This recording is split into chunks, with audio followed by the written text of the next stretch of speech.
Para aquellos que entraron ya de último, recordarles que el próximo domingo 23 es clave, así es que no vaya a faltar a la iglesia. Nos ponemos de pie, si usted puede y quiere ponerse de pie para leer la palabra en el capítulo 3 del libro de los Hechos. Capítulo 3, es Lucas quien escribe allí el capítulo 3 en el libro que nosotros conocemos como los Hechos de los Apóstoles. Dice así el capítulo 3, versículo 1, leo en Nueva Versión Internacional: un día subían Pedro y Juan al templo a las 3 de la tarde, que es la hora de la oración. Junto a la puerta llamada Hermosa había un hombre lisiado de nacimiento, al que todos los días dejaban allí para que pidiera limosna a los que entraban en el templo. Cuando éste vio que Pedro y Juan estaban por entrar, les pidió limosna. Pedro, con Juan mirándolo fijamente, le dijo: míranos. El hombre fijó en ellos la mirada, esperando recibir algo. No tengo plata ni oro, declaró Pedro, pero lo que tengo te doy. En el nombre de Jesucristo de Nazaret, levántate y anda. Y tomándolo por la mano derecha, lo levantó. Al instante los pies y los tobillos del hombre cobraron fuerzas. De un salto se puso en pie y comenzó a caminar.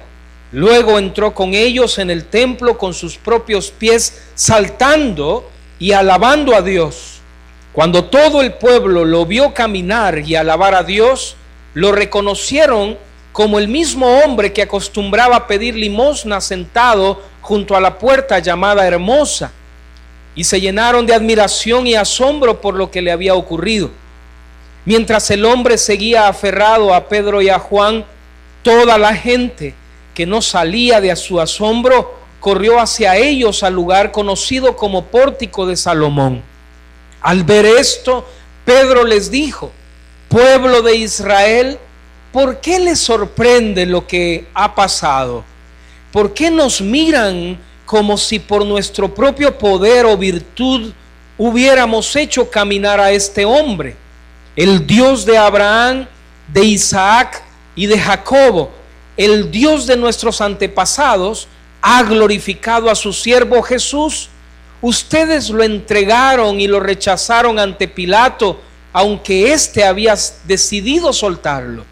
Rechazaron al santo y justo y pidieron que se indultara a un asesino. Mataron al autor de la vida, pero Dios lo levantó de entre los muertos, y de eso nosotros somos testigos. Por la fe en el nombre de Jesús, Él ha restablecido a este hombre a quien ustedes ven y conocen.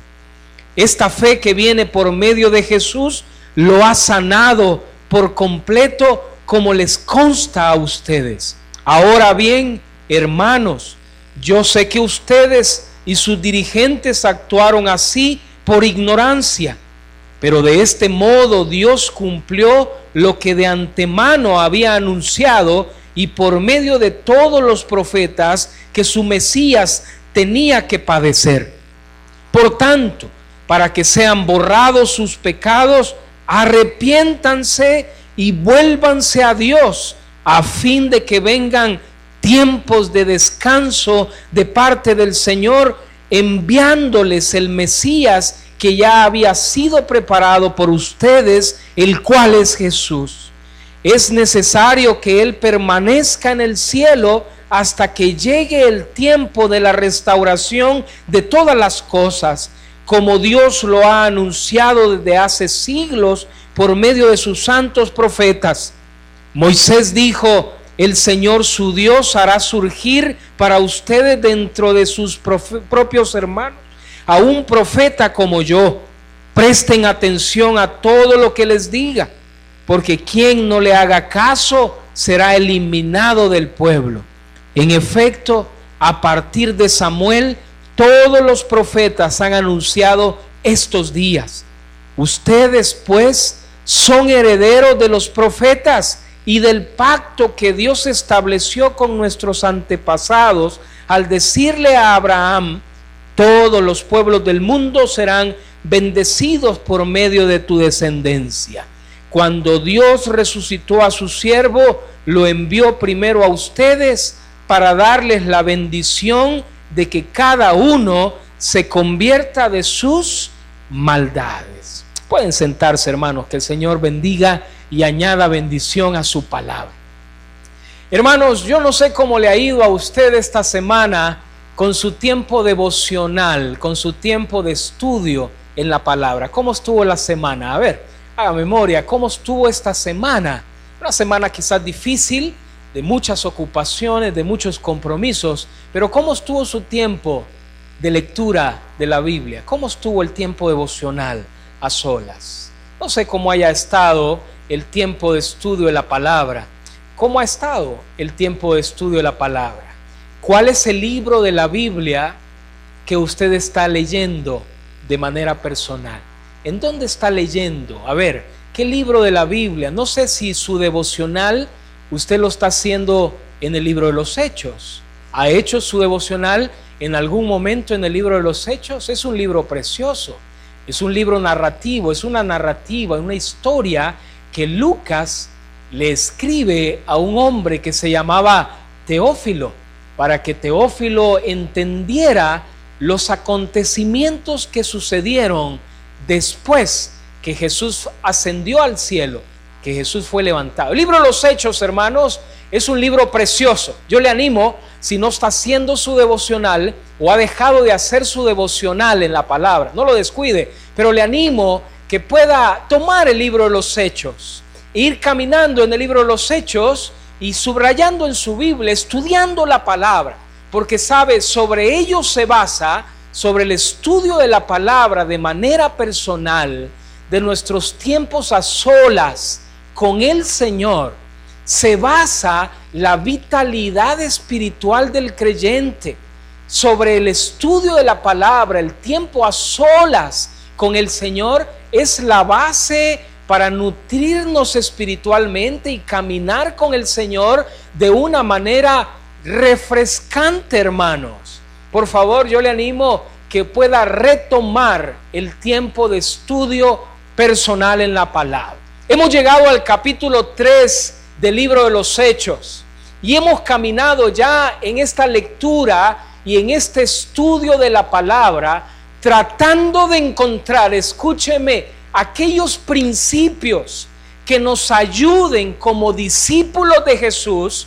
Hace muchos años después que el libro de los Hechos fue escrito, principios que nos ayuden a vivir la vida cristiana como la vivieron los discípulos de la iglesia primitiva.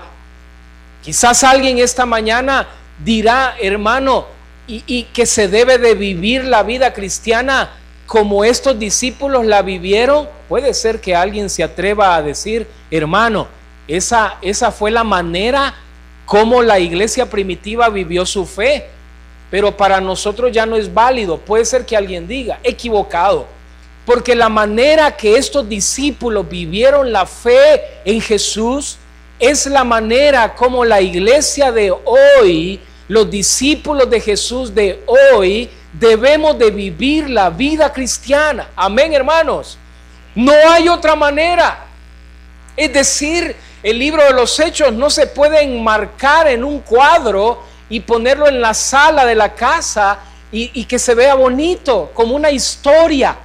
El libro de los Hechos nos da principios de cómo los discípulos vivieron la fe en Jesús y cómo su iglesia hoy, en este tiempo, debe de vivir la fe en Jesús. No hay duda, hermano. Si usted está estudiando el libro de los Hechos solamente como un libro histórico, yo creo que necesita hacer un esfuerzo y aplicar los principios de este libro al caminar cotidiano, en el trabajo, en nuestra manera de vivir. Por esa razón, algunos dicen que la iglesia de ahora es una iglesia sin brillo, sin vitalidad, una iglesia apática, que se ha acostumbrado a venir a los templos puntual a los templos, llenar los templos, pero la vida de fe es una vida que no atrae, es una vida que no despierta a vivir una vida sobrenatural con Jesús.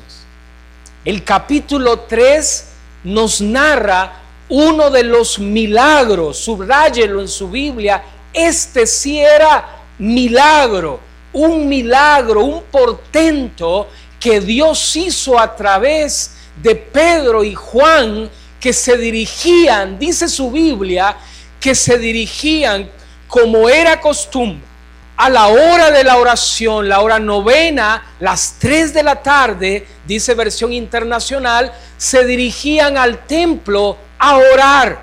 Qué interesante, porque el capítulo 2 del libro de los Hechos, yo sé que usted lo sabe, terminó Lucas diciendo que la iglesia crecía y el Señor añadía cada día los que habían de ser salvos.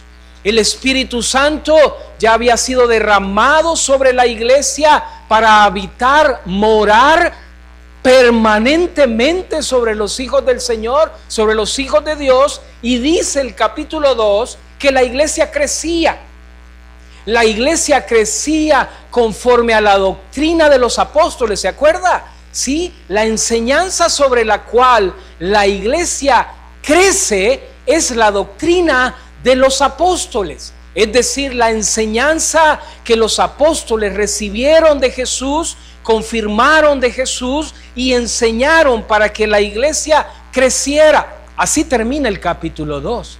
El capítulo 2 termina con una iglesia, después de la predicación de Pedro, 3,000 personas se convierten y comienzan a reunirse. Tenían todas las cosas en común. Solo el Espíritu Santo puede hacer eso, hermano. Porque cuando uno viene a Jesús, nuestra manera de pensar es transformada. Lo que antes no valorábamos, ahora lo valoramos. Solo el Espíritu Santo puede hacer el milagro, transformando nuestra manera de pensar y dejando de valorar lo que antes valorábamos. Ahora lo tenemos por basura, va a decir el apóstol Pablo. Y así ha sucedido en su Biblia, en su vida. Estoy seguro, lo que antes usted valoraba, antes de venir a Jesús, no es cierto. Ahora ya no lo valora. Gloria a Dios. Y lo que no valorábamos, ahora lo valoramos. Estar juntos, por ejemplo. Ay, hermano, estar juntos es una de las cosas más difíciles. La gente tiene razón que dice, cuando dice, mire, eso de estar juntos, está bonito venir a escuchar una predicación, pero eso de estar juntos y desprenderme de las cosas mías para dárselas al otro, eso sí, de veras, hermano, es el acabose, dice la gente. Sí, tienen razón, justa razón. Solo el Espíritu Santo, guiando, llenando la vida de esa persona, puede hacer que se desprenda del egoísmo que está bien metido en nuestros huesos y desprendernos para bendecir la vida de otros.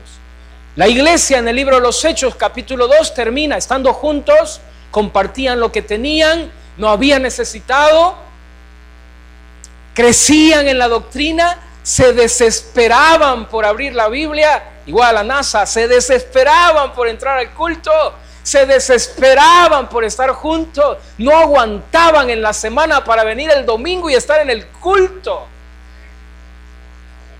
Ojalá si fuese, hermanos. Pero tenemos que decirlo una y otra vez. Mire, luche con la tentación de no entrar aquí a dar su culto al Señor. Luche con esa tentación.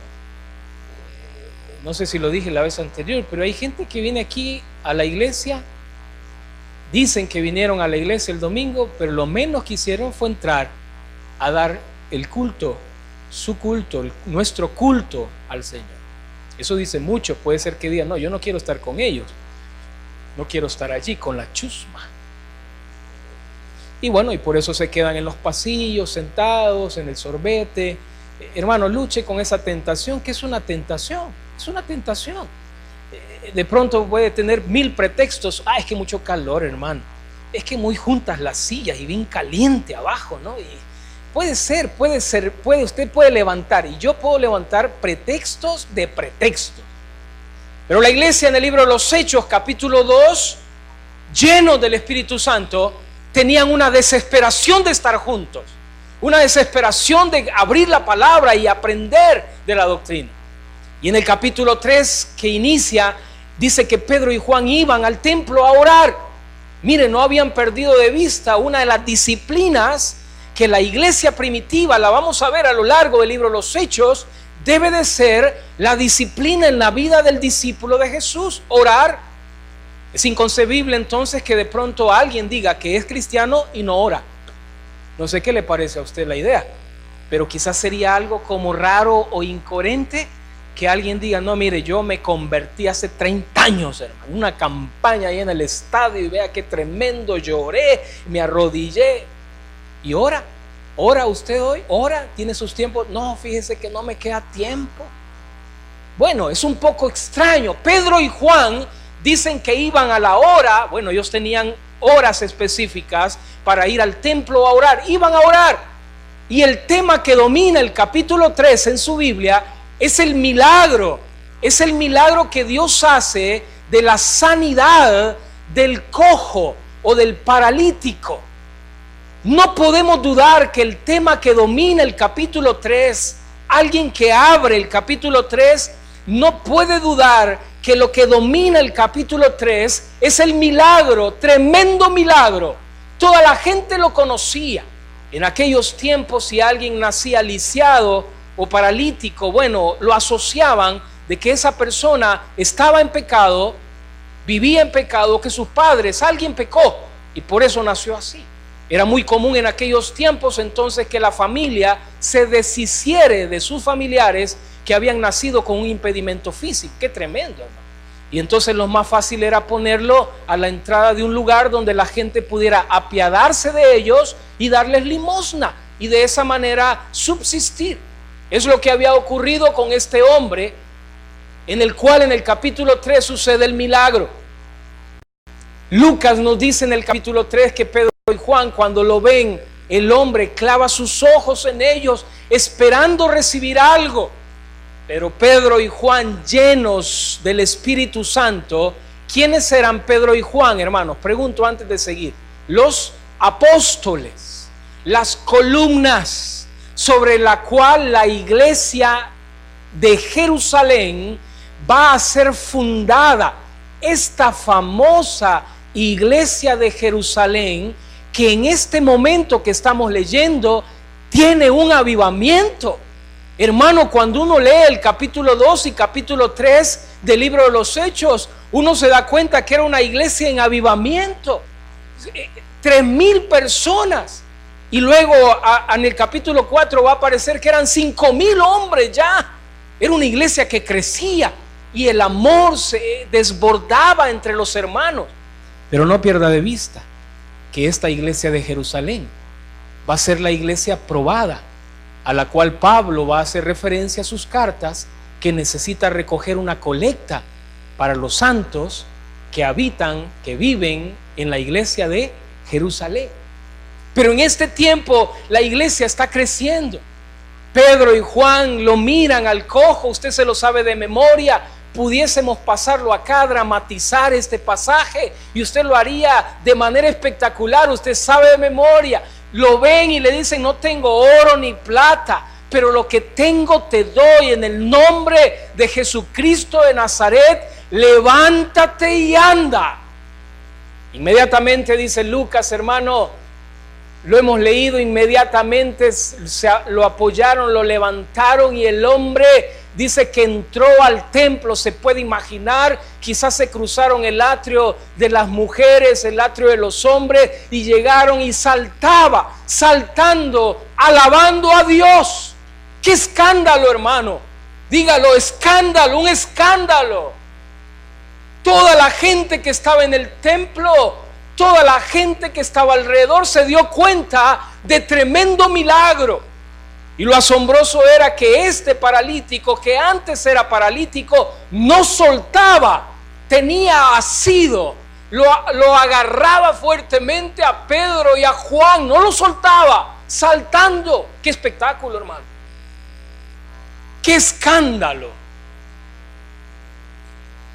Y hermano, ¿cómo no iba a saltar?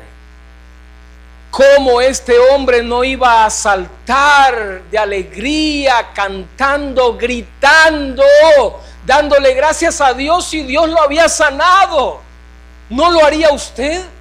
¿No lo hace usted cuando Dios le ha contestado su oración? ¿No lo hace usted y lo hago yo y lo alabamos y nos dan ganas de saltar, nos dan ganas de gritar y decirle al medio mundo, Dios es bueno?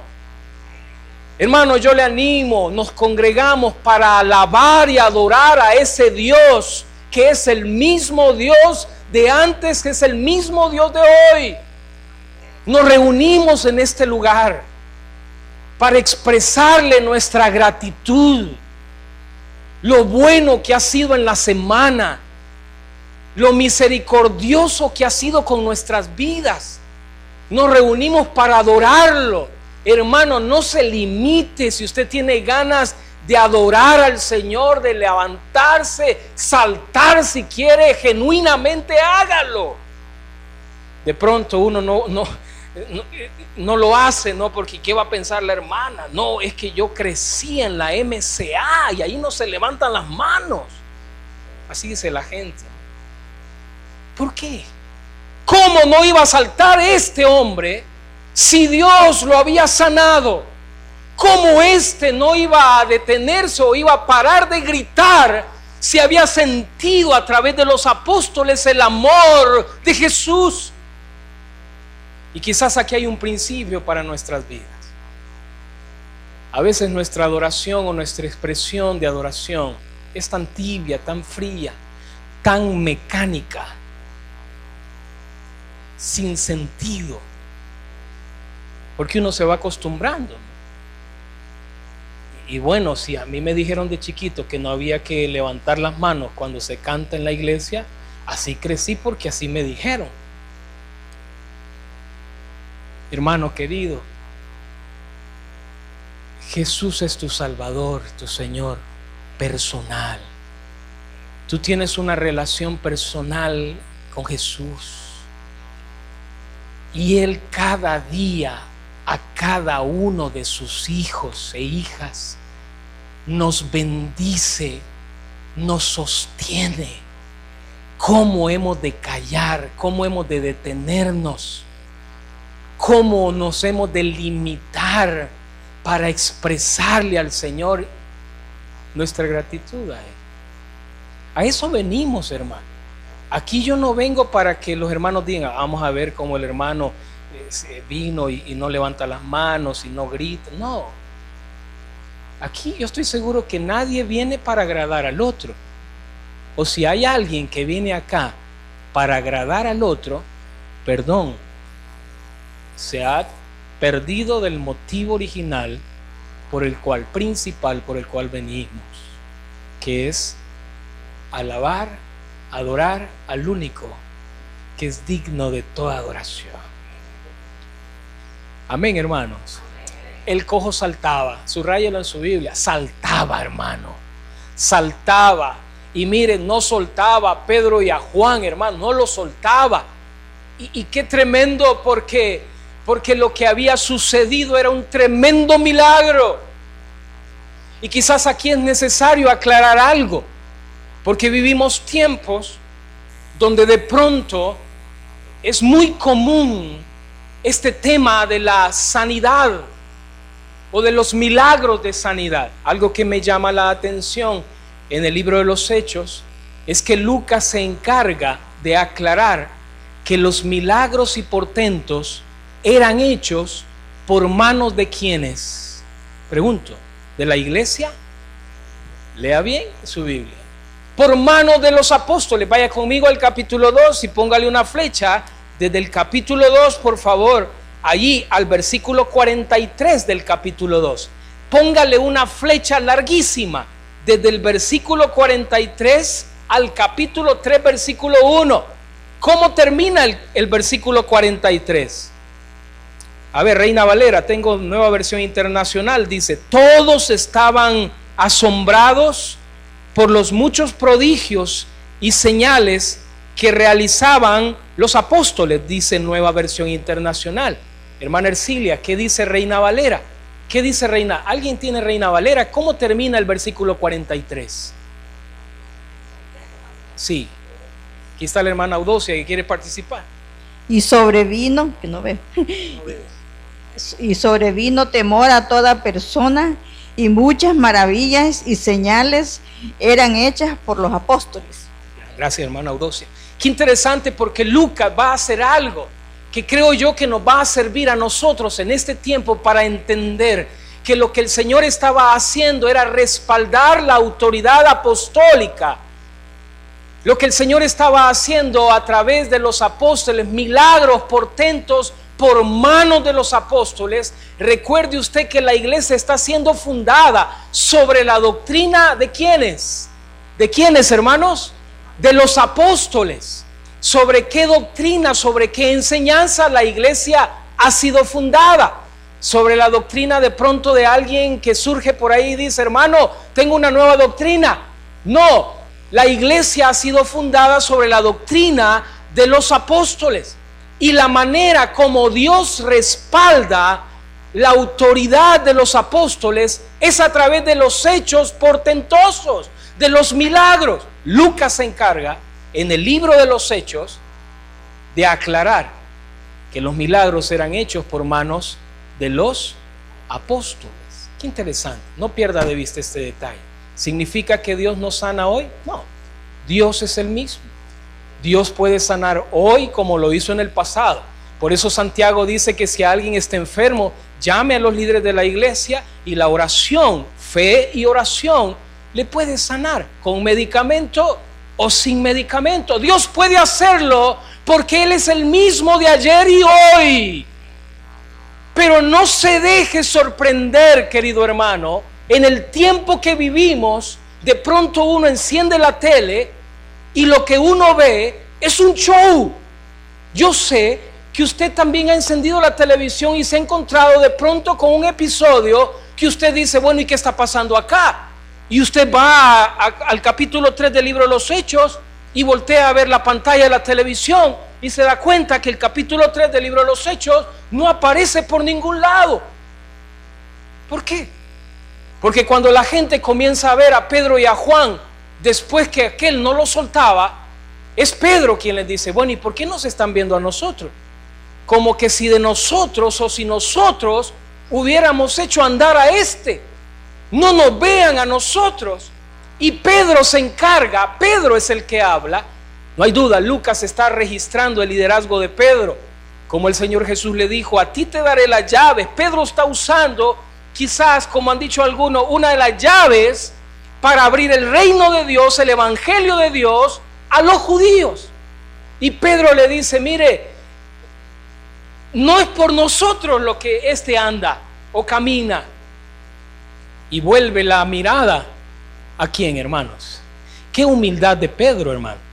Qué humildad de Pedro y de Juan. Porque Pedro bien fácilmente pudo haber, imagínense la escena, la gente está asombrada. El cojo que se sentaba en la puerta salta. Y la gente voltea a ver a Pedro y a Juan como que ellos hubieran tenido el poder para levantarlo. Y qué humildad de Pedro. Porque lo que Pedro hace, o pudo haber hecho Pedro, perdón hermanos que abra mi corazón así mero carnalón, yo le hubiera dicho: ¿saben qué? ¿Se recuerdan quién fue el que caminó sobre el agua? A ver, no les escucho. Le hubiera dicho a la audiencia: no les escucho. ¿Quién? ¿Quién? Pedro. ¿Se acuerdan cuando el Señor Jesús llevó allá al monte de la transfiguración? ¿Quién iba ahí en ese grupo? ¿Quién? Pedro no lo hizo, hermano. Pedro se desprende de cualquier gloria que a él o a Juan le pudiera caer y desvía la mirada de la multitud a quien deben de mirar, a Jesús. Qué tremenda humildad, hermanos, de Pedro y Juan. Pedro y Juan, columnas de la iglesia en Jerusalén. Por eso es que cuando yo veo la tele y veo lo que está sucediendo, voy a Hechos 3 y digo: ¿qué es esto? aquí la gloria no es de Jesús. Parece ser que la gloria, el que menos sale glorificado en este espectáculo, no es Jesús, es el hombre. Algunos que tienen que caminar con guardaespaldas y la gente no se puede acercar a cierta distancia, no los pueden tocar. Amén. Eso es lo que está sucediendo, hermano. Jesús puede sanar, sí puede sanar. Fe y oración. Él es soberano. Decide sanar a veces y a veces Él decide, porque Él es soberano y hace lo que le da la gana, aunque se oiga pesado, conforme a su gloria. Él lo decide hacer o no hacer.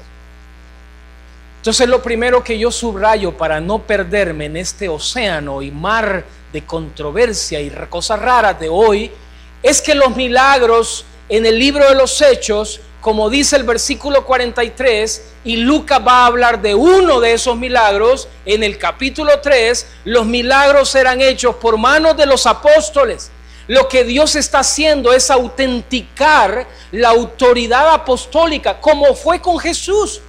¿Cómo es que la gente miraba a Jesús como alguien que tenía autoridad? Después de su enseñanza, sus milagros, como Lucas también lo dice en su evangelio, sus milagros sustentaron, autenticaron su autoridad, que era el Hijo de Dios. Y lo mismo está sucediendo con los apóstoles, hermano, porque la iglesia va a ser fundada sobre la enseñanza de los apóstoles. Por lo tanto, entonces yo no puedo sacar de acá una doctrina y decir, bueno, ya vio, me voy a llamar apóstol para convocar a la gente a una campaña de sanidad, y si le falta un diente aquí le va a salir, y como se escucha, ¿no? Que de veras, hermano, da risa, pero es gente charlatanes,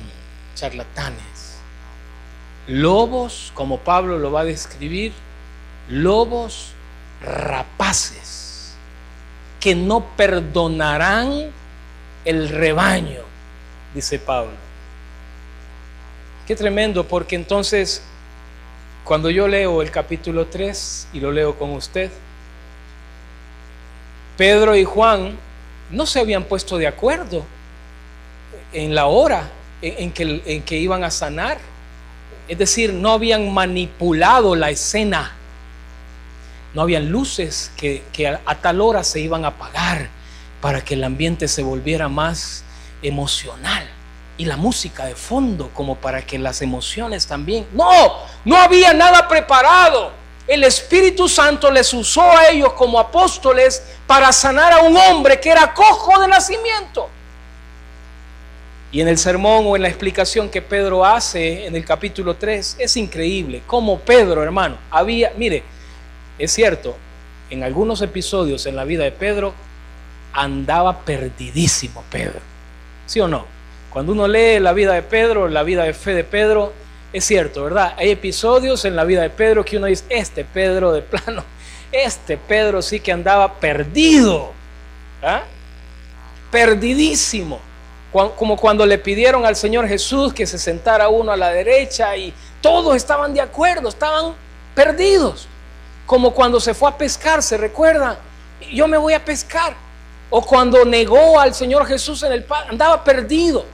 Pero en este episodio, hermanos, encontramos a un Pedro bien ubicado, porque entiende lo que ha sucedido y lo hace lleno por el Espíritu Santo. Les explica y les dice, mire, ustedes mataron al que todos los profetas, interesante, porque en su explicación Pedro va a hablar de Isaías 53, va a hablar del Salmo también 16, va a mencionar que aquel que los profetas profetizaron desde Samuel en adelante. Y mire, si había alguien que sabía Biblia, como los de la NASA, eran los judíos.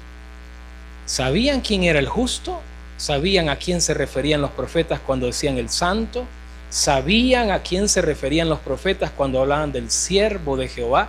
Y Pedro, en su explicación les va a decir: ustedes mataron al santo, al justo, al autor de la vida, al que los profetas habían profetizado que vendría. Ustedes lo asesinaron y escogieron a un homicida en lugar de él. ¡Qué tremendo, hermano! Si había un sermón incómodo que alguien pudiese escuchar, era ese. Era como para voltear a ver a todos lados. Bueno, ¿y a quién le está? A mí. ¿A quién le está hablando? A mí. No había un espacio donde ellos pudieran hacerse. Por eso dice en el capítulo 4, como 5,000 hombres se sumaron a la iglesia. Y Pedro les dice: el que había sido profetizado, el santo, el justo, el autor de la vida, el siervo de Jehová, ustedes se encargaron de matarlo. Por ignorancia, bueno, pero la ignorancia no les quita la culpabilidad. Ustedes lo asesinaron. Y Pedro les dice: arrepiéntanse para que sus pecados sean borrados y vengan tiempos, Reina Valera dice, de refrigerio. Bueno, es un término que algunos han dicho, está hablando ya del tiempo futuro, donde tiempos de refrigerio va a venir para esa nación, como había sido profetizado.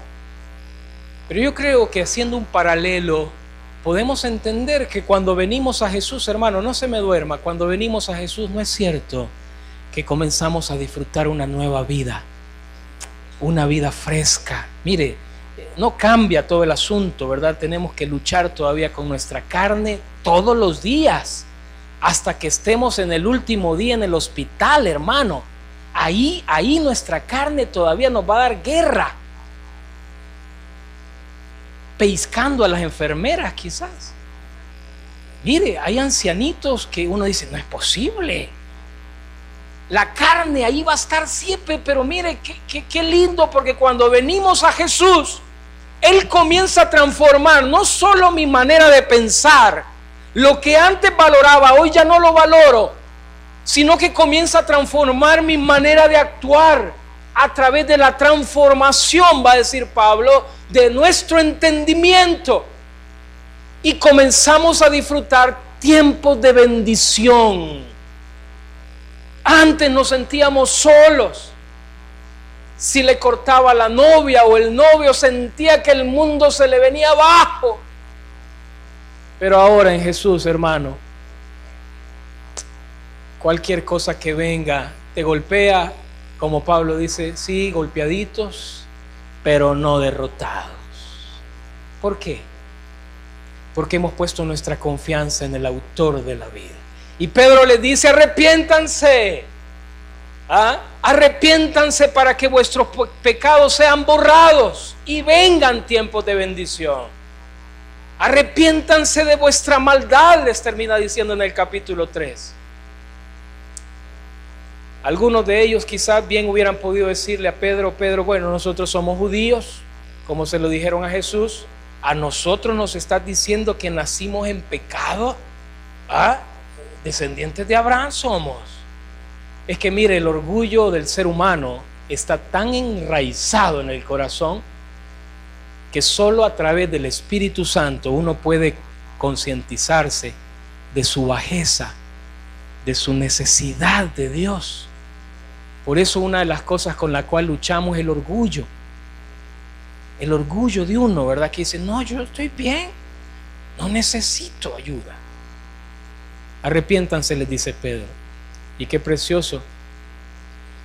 Yo creo que estas palabras de Pedro le golpeó.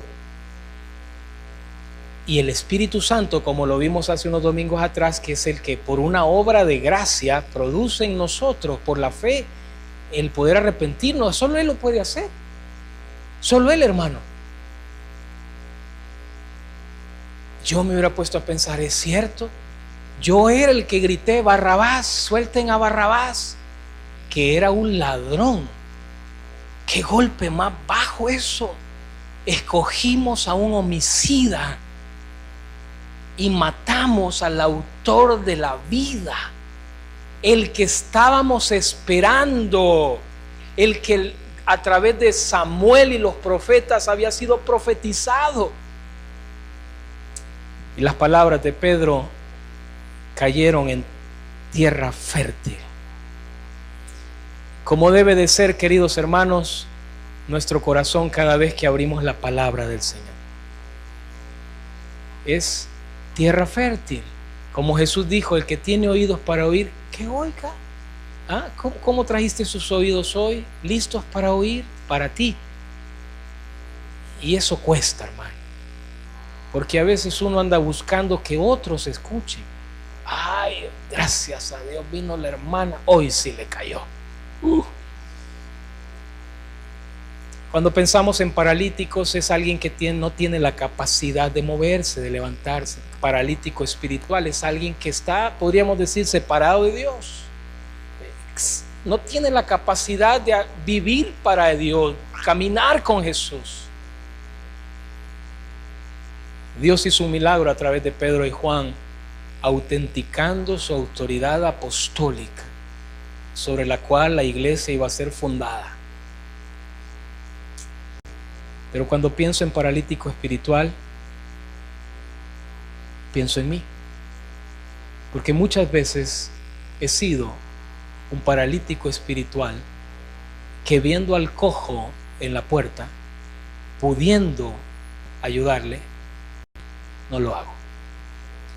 La iglesia puede ser paralítica espiritual cuando se resiste a ver la necesidad a su alrededor y, pudiendo ayudar, no lo hacemos. Paralítico espiritual, hermano, es una frase que nos asombra el milagro de Pedro y Juan, pero es, creo, una palabra que nos toca a nosotros. Póngase de pie, vamos a hablar con el Señor y decirle: Señor, ayúdame al abrir tu palabra esta mañana. Ayúdame a revisar, abrir el corazón y revisar,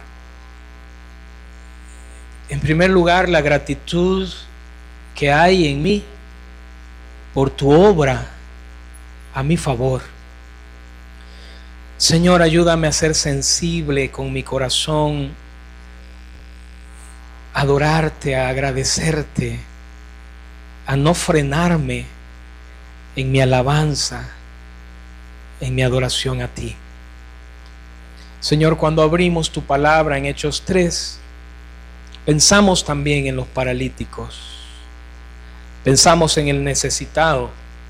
Ayúdanos a revisar nuestra vida cotidiana, las personas que nos encontramos en los semáforos, en la acera, o las personas que de pronto nos sirven o nos dan un servicio, que están en una condición espiritual que necesitan el Evangelio de Jesús. Señor, ayúdanos esta mañana a retomar de manera personal el levantarnos e ir, el levantarnos y compartir. Señor, ayúdanos como iglesia en estos conversatorios que tendremos a opinar, a reflexionar sobre el momento que vivimos como sociedad y qué podemos hacer nosotros. Oro esta mañana, Señor, por cada uno de los invitados al conversatorio que estará en uno de los temas. Oro, Señor, por toda la iglesia, que tú nos motives para participar en estos domingos de celebración, especialmente en el domingo familiar en la evangélica. Pon este mismo sentir que Pedro y Juan tenían, viviendo la fe radicalmente. Señor, ayúdanos a revisar qué es lo que nos impide vivir la fe como estos primeros discípulos lo hacían. Señor, ayúdanos a seguir poniendo las manos y orando por sanidad sobre los enfermos. Señor, ayúdanos a seguir confiando que tú eres el mismo, pero entender que tú eres soberano y que buscas glorificarse de diferentes maneras. Aviva nuestra fe, Señor. Llévanos a nuestros hogares con el desafío de caminar cerca de ti esta semana. En el nombre de Jesús oramos. Amén.